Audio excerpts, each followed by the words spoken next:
Good morning, Lenka. Thanks so much for joining us. Hello, thanks for having me. An absolute pleasure. Your new single, Champion, was released recently. Congratulations. What a wonderfully engaging and catchy song. Oh, cool. Thanks so much. Yeah, I love it too. Oh, that's great. Look, you co-wrote Champion with the great Josh Pike, of course, and Josh also performs with you on the song. Can you tell us a little bit about the song? Well, so Josh and I have been friends for quite a long time. He actually went to high school with my husband. So Right. we've known each other for, 10, 15 years or more. And we've always thought we should work together. And we finally got around to it. And when we got into a room and decided to write together, I guess I had this idea of wanting to write a song about how in a really good relationship, you're that person's champion and they're your champion, as in like your cheerleader, and, they're there for you, rooting for you, and that they're also like a champion for you, Right. they come and stay and all that kind of thing. And both of us are in really great, relationships, and felt like that was something that doesn't really get written about that much, just like a nice, healthy relationship. Great, yeah. Yeah, we did a writing session that was absolutely hilarious. Josh is a very funny guy, and just wrote this really fun, uplifting song. And I decided when we were recording it to bring him in and turn it into not exactly a duet, but sort of like it's got a female and male perspective in a way. Yeah, fantastic. Look, Josh was recently quoted as saying about Champion that one of the goals of you both when writing this song was to create an earworm that won't leave your brain. I think it's fair to say you certainly achieved that. It has that effect on me. That's always the goal. Yeah, fantastic. With that line, champion, fantastic stuff. Good, thank you. Great. Look, I also love the official music video for Champion. The animation in the video is sensational. Can you tell us a little bit about the official music video for Champion too?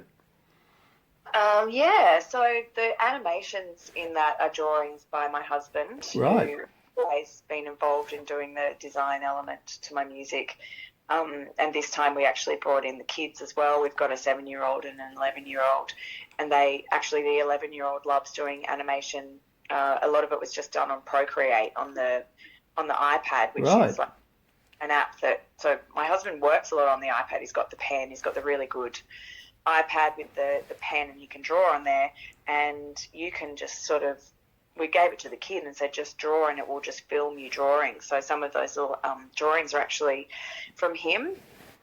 I just wanted it to be very, very simple, because the idea of the song is that you don't need any of that stuff, right? Right. You don't need any of those bells and whistles. So we filmed it very simple, literally just white T-shirt and jeans, white background, and then the things that we're singing about are drawn on to the video. Yeah, that's great. So a bit of talent running in the family there, by the sounds of it. Yeah, I guess so. They're not performers, my kids, necessarily. They're not extroverts like their mum. Oh, okay. They're definitely creative. Now, you also have a new album, Introspectual, coming out on the 17th of next month, album number 7. You must be really looking forward to the new album's release. I know we all are.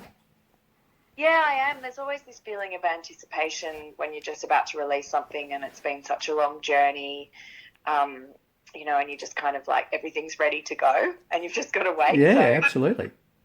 really looking forward to it being out in the world. Oh, that's fantastic. Look, I read a review somewhere where the album was described as a musical journey through 80s, late 90s and early 2000s in music with indie pop influences. Do you think that's an accurate description of the album? Yeah, I think so. There's even a bit of 70s disco on Right. there. Me and my producer, Dave Jenkins Jr., really kind of leaned in. If there was a bit of a vibe going on in the song, we would push into that rather than, try to make everything too streamlined and similar. We tried to kind of, just for our own enjoyment really, go, oh yeah, this has got a trip hop vibe. Let's get some of those kind of trip hop beats going, and let's Right. get some really muted, distorted instruments. So it is not for any great purpose other than music is meant to be fun. I want to inspire myself, and if I felt a vibe of a different genre from the past happening, then I kind of went, all right, let's pepper it with more from that musical style. Great. Look, you're recently in LA, of course. Can you tell us a little bit about what the trip to LA involved? And I believe you did at least one live show while you were over there. Yeah, I did a show in LA and a show in New York, Right. which were probably me finally getting back over since my 2020 tour got cancelled. Yep. So it took a while. Right. Got back. I also had a Europe tour that got cancelled, which I haven't been able to get back around to yet, maybe next year. But yeah, we went over. I went over with the whole family. We used to live there and I had my record deal there, so I've got a lot of relationships that I want to catch up with people, friends and industry people, and yeah, do a couple of shows for fans, which was really fun, really lovely clubs, and nice to see the fans that were really with me from the beginning and have stuck with me the whole way through. And on the subject of performing live, you'll be doing a series of album launch shows for the new album Introspectual next month, of course. 3 shows in total. I've got the dates here. Melbourne on the 17th, Brisbane Which on is the 20th. Release. Yeah, the day of the release. What a great day. So, and that's at the Gasso, I believe. Yes, that's right. right. Yeah, fantastic. And we've got Brisbane on the 24th and Sydney on the 25th. You must be really looking forward to the album launch shows too. I am, yeah. It's going to be great. The band that I play with, we have been going over to Asia and particularly China a lot over the last few years. Right. Well, actually this year, and of course then there was a 3-year gap. Earlier than that, really for the last decade, I've been going over and playing festivals in China, and it's nice to now come and do some home shows. It's been a while. Fantastic. And China, you get, I believe you've got pretty sort of big crowds over in China. Yeah, I definitely play bigger shows over there. Right. I was about to go and play a pretty big festival. I normally play kind of like 1,000 to 2,000 seaters in like concert hall type. Right. Yeah. Which has been very interesting. It's something that I didn't necessarily plan on. It just kind of happened, and I was like, okay, well, lucky me, I get to go and have some really good food. Yeah, fantastic. Different culture. Yeah, and with the Chinese audiences, are they very different to the Aussie audiences, for example? Not really. They're maybe like, they're really, really happy and excited to be there. I think maybe Western audiences are a little bit more aloof, like they're kind of like, all right, right, prove to us that you're good. Okay. Whereas audiences over there are just so excited. Oh, that's great. Seeing me, maybe because there's not as much of that going on. Right. Yeah, like the live music thing isn't that big in China. So they seem to feel like they really, really appreciate being there in the room. But, you know, I think if you're playing for your fan base and they want to see you, then it's always a great audience. They know the songs and they sing along, and it's always a great vibe. We also need to mention that this year marks the 15th anniversary of your wonderful single, The Show. It was not only a hit in Australia, but in many countries around the world. The show's had 73 million views on YouTube. Wow. The show was the song that really kick-started your solo career. It did, yeah. It was definitely the one that caught on the most, and it pretty much took me around the world. Right. That was kind of a big song in a lot of different territories. So, yeah, I'm very grateful to that song. It's been a good journey. Fantastic. And they're quite staggering figures, aren't they? 73 million views. Wow. I guess so. It is a large number, but these days with everything on the internet, sometimes the numbers are just so big. They're in the hundreds of millions. Yeah, well, that's true. Yeah, but I'd say it still impresses me, though, 73 million. Wow. Thank Great you. stuff. It impresses me too. Yeah, beautiful. With that, we also need to talk about your time with that wonderful band Dakota Ring for a moment, if that's okay. Yeah, sure. Yeah, you're a member of Dakota Ring for a few years prior to turning solo. What are your memories of your time in Dakota Ring?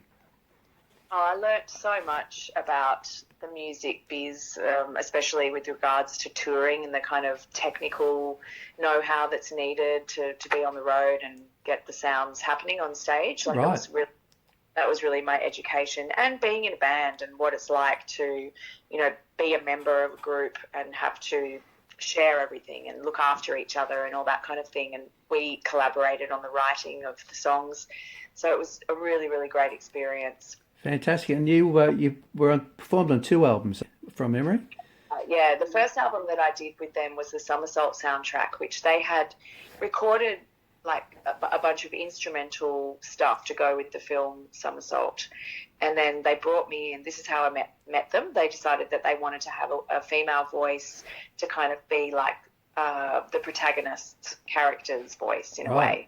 So I came on to write a couple of songs for that, and then I stuck around for another album. And then I think they aren't really together after that. I don't think they did another album after that. Oh, okay. few tours. I've done a few shows here and there, but it doesn't really exist anymore, which is a real shame. Right, yeah. Look, what about the really early days of your music career? Can we also talk about the really early days for a moment, right back to when you first started out in music? When when you first picked up a guitar or something like that, and thought, I really like music. I think I might get involved in it. Well, for me, it was as a child, because my dad's a jazz musician and he started the Marimbula Jazz Festival Right. in New South Wales, and he used to get me and my brother up on stage, and I would sing when I was 6, and my brother would play trombone, and we'd play with his jazz band. I used to sing Ain't She Sweet.